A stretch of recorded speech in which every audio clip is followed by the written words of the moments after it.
You've followed the plan, you've done the work, you've shown up consistently, and somewhere in the back of your mind, there is still a nagging question. Why isn't this working? Why hasn't anything changed yet? Well, today we're going to talk about why, and the answer might surprise you. Welcome to The Brain Changers, a podcast about learning how to revolutionize the way you think and live by mastering your mind. We're your hosts, mother and daughter duo Rebecca and Yvonne King from Moonbeam Monday. Our goal is to empower you to live the life you choose by teaching you how to retrain your brain. Some people tell us it sounds like mind control, and it is, but not the way you might think.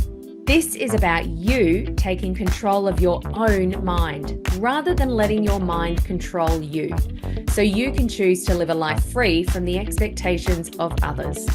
No matter what you've experienced in the past, you can create positive change and transformation by learning how to master your mind. We know this because we've done it. Between us, we've survived cancer and stroke and eliminated debilitating anxiety and depression.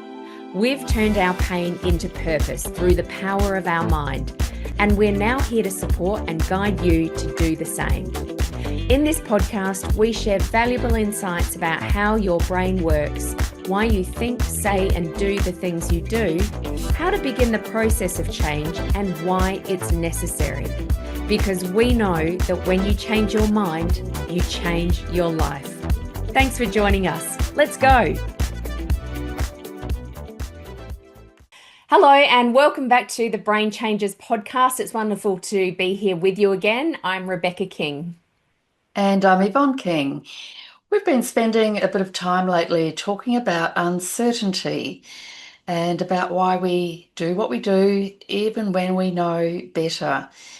And it's one thing to understand that in theory, we all get that, but it's another thing entirely to be in the middle of it, doing everything you've been told to do, and you're still not getting the result that you would like or that you desire. So today I want to share something from my own experience with you because this is where it stopped being a concept for me and became something very real. Okay, I love that you're going to share this with us because we can see it in real time. So, can you set us up with the situation? Sure.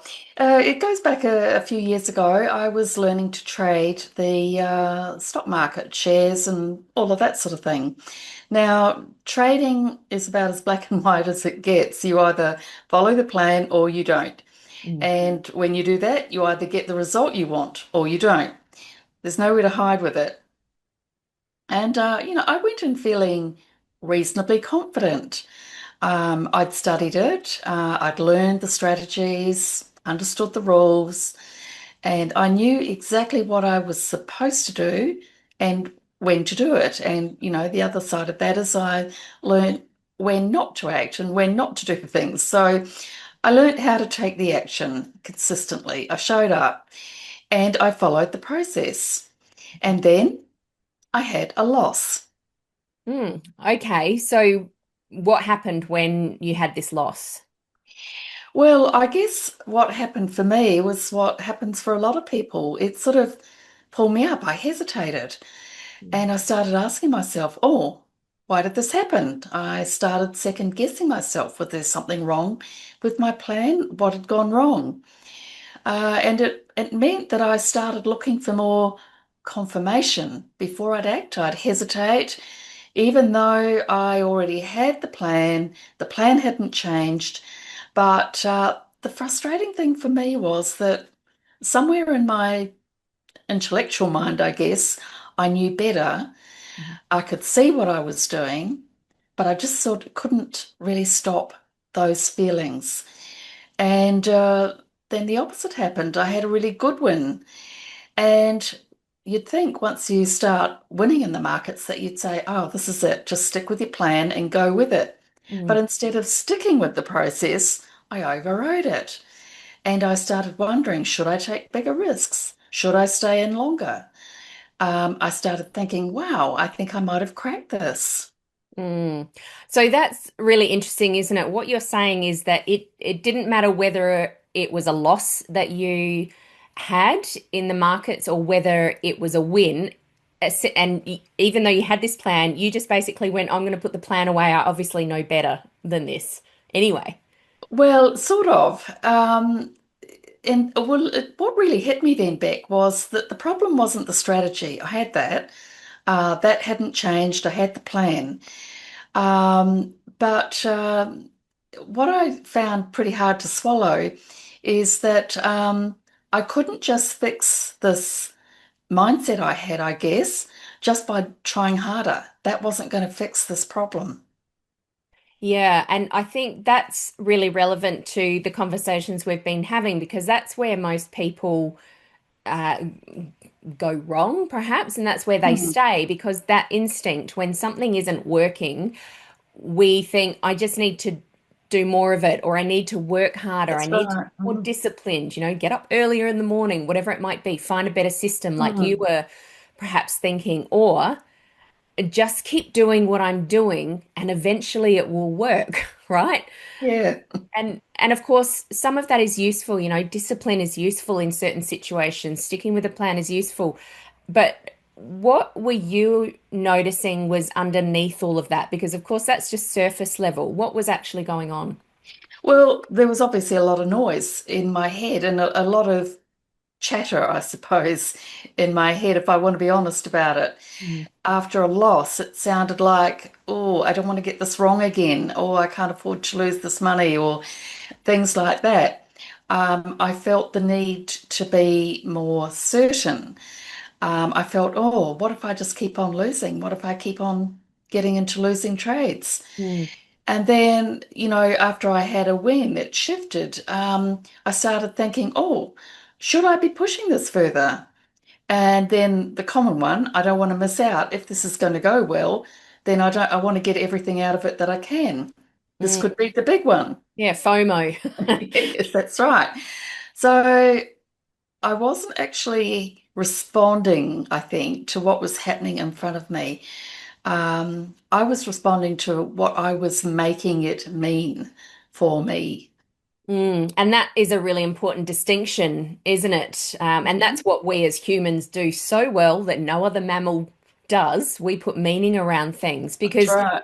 we can have a perfectly good plan or strategy, and our brain will still override it based on the story that it's telling us about what is happening.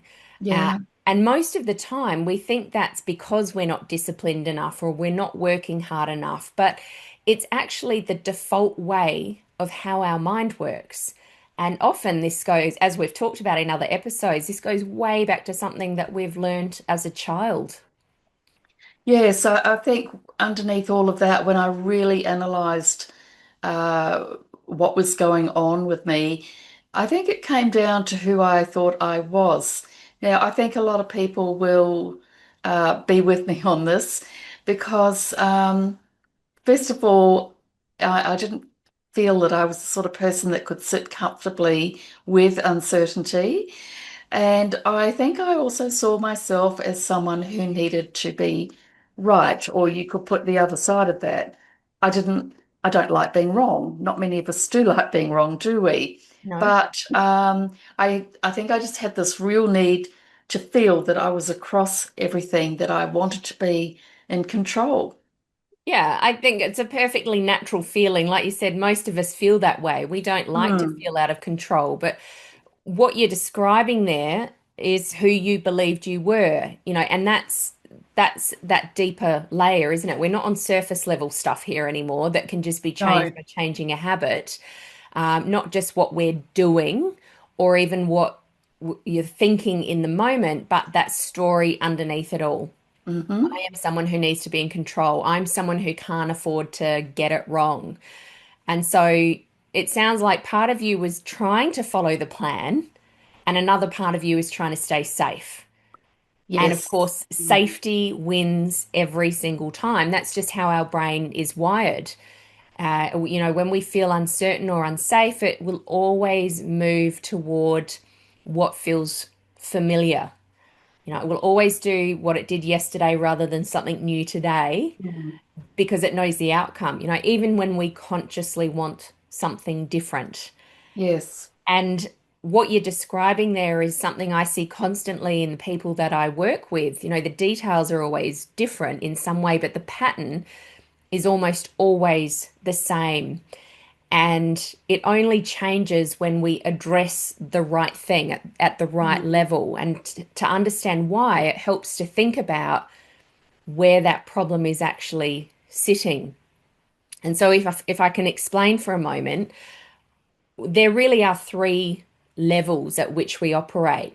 You know, the first is behavior, you know, what we actually do, what we're doing, the habits that we've created. The second is belief, what you've decided is true about yourself and the world. And the third is identity, who you've decided you are. And you were talking about that a moment Mm. ago. Oh, I'm not somebody who likes to be uncertain or out of control. Mm. And so, what most of what people try works at the first level. You know, we try to change our behavior. Like I said, we'll get up earlier in the morning, or we'll spend more time looking Yeah. at the shares and analyzing them, or, you know, we'll try doing something differently. And it helps for a while. But if the belief and the identity underneath haven't shifted, then the behavior keeps defaulting back because it's what we know. And so this is why we can journal, we can do breath work, we can reframe, all good things, but we still find ourselves back in those old patterns that have got us the outcome that we currently have. Yes, yes, as you say, it's because we're working at the level of behavior, Mm. and it's the belief and identity underneath all of this that's still running the old program. That's right. And yes, this is, as you say, Beck, this is exactly what we've been talking about in the last few episodes, and that's what got me thinking about my experience Mm. with trading. And I thought that, probably different situations, but um, many things would that people have been going through might have been the same for them. And we know that tools can help at some level in behavior, as you already said. They give you something to do in the moment, but they don't change what's underneath all of or running the show, as we say. Mm. Okay, so when you were experiencing this, going back to trading, what actually shifted for you to move you forward? Well, I guess it was a recognition that I had been trying to change the result by only changing what I was doing, just by my normal day-to-day practice. And that the belief in the identity, those deeper levels that we've talked about, I hadn't considered those. So once I could see that, I could actually do something about it. But I had to be aware of that first. I had to actually recognize that and see it for what it was. Mm. And I think you've just hit the nail on the head there. That's the part that most of us, before we know this, we skip that because, or Mm, even when we do know it, we skip it because looking at it, looking within ourselves, and again, this is not about blaming ourselves or beating ourselves up or anything, but looking at it and realizing that actually we're the ones in the way, that's uncomfortable, right? It is much easier to blame the strategy or adjust the plan one more time than to sit with the question of what you actually believe about yourself and yes. where that belief came from and who you think you are. And like I said, we're not here to kick ourselves when we're down or anything like that. It's about really seeing ourselves, having the courage to see ourselves. And that's a big part of this is having the courage, you know, the good, the bad, the ugly, everything in between, which, Yeah. as you say, can be very confronting. But if we're willing to do that work, then the results are extraordinary. And you know, I've seen this in myself when I've done the work and in working with my clients when the belief actually changes, when we can figure out what that current belief is and come up with a replacement belief, a more resourceful belief, um, rather than just changing our behavior, something quite powerful happens in how the whole thing feels. You know, it's like before we were white knuckling our way through the moment and just trying to figure out day by day. But once we actually change the underlying belief, we don't have to rely on willpower to stay or discipline to stay on the plan. It actually just becomes how we operate. And that's a very different experience from simply trying harder, isn't it?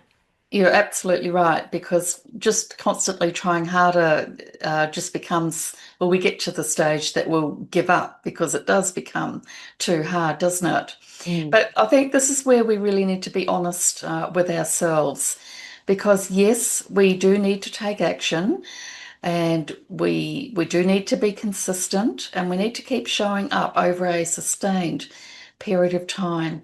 But if that action isn't aligned with the rest of us, then we're either going to sabotage it, or it's just going to feel like a lot harder than it really needs to be. And that word sabotage, I think I hear that a lot. And what that really looks like is hesitating, like you. That's one of the first Yeah. things you said. I hesitated. Or it can Yeah. look like overthinking. We think if I just think about this more, if I just analyze it more, if I just get it perfect, uh, then it will be better. That is sabotage. We're overriding our own plan. That's right. And or another one that I was aware of, we hear it a lot, convincing yourself that you're just being careful, that you're taking precautions, when really what we're doing is we're trying to avoid discomfort. Mm. Yeah, that I think that's going to ring a bell with a lot of people. If you're sitting here listening to this and you are actually being honest with yourself, you're going to hear yourself saying that, oh no, I'm just being careful. I'm just dotting my I's, crossing my T's. I'm weighing up all the options. All of these things that Mhm. we say, this is actually, it's not about being careful or we are just trying to stay safe. We're trying to stay comfortable. All right. So that is a really good one to listen out for. And of course, that brings us back to uncertainty, which has been the theme for a little while here. Yes. Because from what I understand, I'm not a trader, but from what I understand, there is a lot of uncertainty in trading. Hmm. Likewise, there is a lot of uncertainty in life, right? And if your identity is built around needing certainty, then you are going to keep fighting that very thing that you can't control. Yes, and I It's think long and that hard. that was the real clincher for me. That was what changed everything for me. Understanding the different levels, as we've just discussed, and realizing that if I was trying to change my results by only changing behavior rather than addressing what I believed about myself and things like that, or who I thought I needed to be, then I wasn't going to get the desired results. Mm. Okay, so to our listeners, if you're sitting here thinking, well, I am trying, I'm doing the work, or I've done the work and things still haven't shifted, like we're not questioning that. You probably are doing the work, but there's probably another question underneath that. Yes, and I think the question is, are you only working at the level of effort, or are you willing to look at what's driving the patterns underneath? Mm, So, look, let's bring this all together now. Sure, effort matters, consistency matters, taking action matters, they all matter. But remember those three levels: mm, behavior, belief, and identity. Most of what people try works at the first level, at the behavioral level, and it helps for a while. But the problem is that if you what you believe about yourself and who you've decided you are hasn't shifted, then the behavior will keep defaulting back to, well, its default position, what it knows, what it's comfortable with. And you'll start hesitating when things get uncertain. You might have a plan, but you're going to override that when things don't go well, just like I did. Something in you is running on a different agenda, and effort alone is not going to overrule that. So, mm, real change happens when you go to the level where the pattern actually lives. And this is with our beliefs. That is where things can change. The identity, what you decided was true about yourself a long time ago, that your brain has been faithfully acting on ever since. And perhaps this is no longer even true. So when that shifts, you're not going to fight yourself anymore. Wouldn't that be a relief? Just Well, not to have that internal battle going on all the time. well, yeah, because that's exhausting, It right? is. It takes a lot of energy. And when we can change that, then anything is possible. Yeah. Yeah, I think that brought it home for me. It's that constant conflict inside of us. That should I, shouldn't I? Always trying to stay safe rather than just doing the uncomfortable thing. And it is. I remember that feeling. It still happens to me from time to time. It's exhausting. And I'm sure a lot of you listening you're probably starting to recognize yourself in this, whether it's some of the words that you use or just you going, oh, yes, I know that feeling of exhaustion. If you've been doing the work, you've likely had therapy, perhaps you've even had some coaching, and you're still not getting the results you want. It is time for a conversation about that, right? And the work that I do with clients goes to those deeper levels, the belief underneath the behavior, the identity that has been running things the whole time that we've been telling ourselves, I am this kind of person, or it's just who I am. And the results that we get, they're the kind of results that last, not just make you feel better for a little while, because we're working where the problem actually began. And yes, I am selective about who I work with because this work asks something of you, right? It requires you to be genuinely ready, not just curious about whether change is possible for you, but committed to actually doing it. You have to want something different. And if that is where you are, then the first step is for us to have a conversation where we work out what's actually going on for you and whether working together makes sense. And it's as simple as that. You can book one of those calls from our website, moonbeammonday.com.au. And of course, the link is in the show notes. So I encourage you to book that conversation, be brave, be courageous, and let's find out what's going on and if this is the right thing for you. Well, folks, that's all for this episode. Thanks for listening to the Brain Changes podcast. If you know someone who keeps doing all the right things and still can't seem to get things to shift or make progress, please share this episode with them. We know that it will be of deep value for them. Exactly. All right. Well, thank you so much for joining us today, listeners. We'd love to hear what you've taken from this episode. So please drop us a comment or find us on socials. We're all over socials at Moonbeam Monday. And remember, when you change your mind, you change your life. Bye for now. Bye, everyone. Thanks for listening to this episode of The Brain Changes. We hope you've enjoyed the conversation today. Please like and subscribe to stay up to date with all the latest episodes.